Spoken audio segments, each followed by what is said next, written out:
Le premier marqueur est sans doute des mutations sociales de très grande ampleur. Alors, accroissement et multiplicité des précarités, hausse des vulnérabilités sociales, expansion du phénomène de non-recours aux droits, démultiplication des modèles familiaux et bien sûr, effritement des solidarités traditionnelles. Aux côtés de ce premier marqueur, on en observe un second. Il s'agit de la multiplicité des acteurs qui aujourd'hui s'invitent dans la construction des projets de territoire aux côtés des habitants.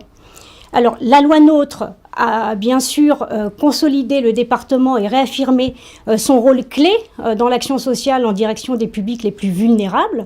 Pour autant, de nombreux autres acteurs partagent avec les conseils départementaux l'expertise du social.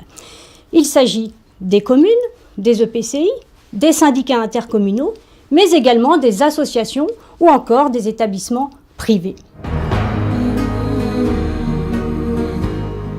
Face à un contexte mouvant, la tentation première est celle du repli sur soi et de la méfiance. Il est vrai qu'on entend un peu partout parler de la baisse des dotations d'État et des budgets d'action sociale toujours revus à la baisse. Le climat est plutôt morose. Pour autant, si l'on considère l'ensemble de ces changements organisationnels, institutionnels et sociétaux, non pas comme une menace, mais plutôt comme une réelle opportunité pour revisiter les logiques d'action en présence, alors on va pouvoir commencer à imaginer une nouvelle mosaïque de pratiques professionnelles. Dans le secteur social, on peut même considérer que le changement, c'est l'espace idéal pour impulser une nouvelle dynamique auprès des équipes et des partenaires et construire une nouvelle culture du faire ensemble.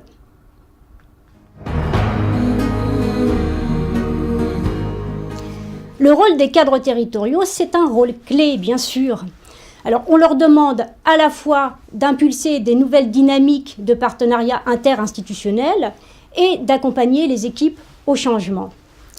Au quotidien, leur habileté managériale est régulièrement mise en tension entre injonction au décloisonnement, pression sociale et résistance des équipes.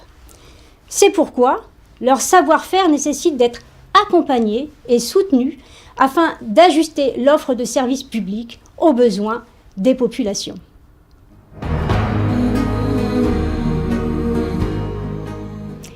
Eh bien, les défis sont nombreux.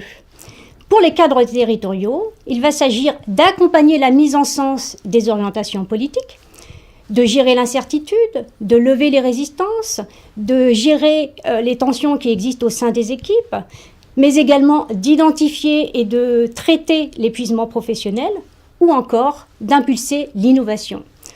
Autant de défis qu'il va falloir relever pour susciter la motivation collective.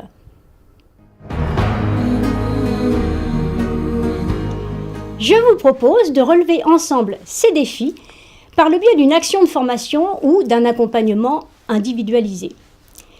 Ma proposition vise l'appropriation des repères stratégiques et méthodologiques relatifs à la conduite du changement.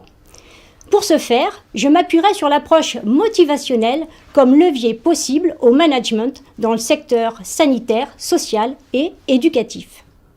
Je pense qu'ensemble, nous pouvons repenser le positionnement des directeurs et cadres d'action sociale dans une nouvelle dynamique territoriale propice à des projets sociaux ancrés dans le local et mobilisant l'ensemble des ressources du territoire.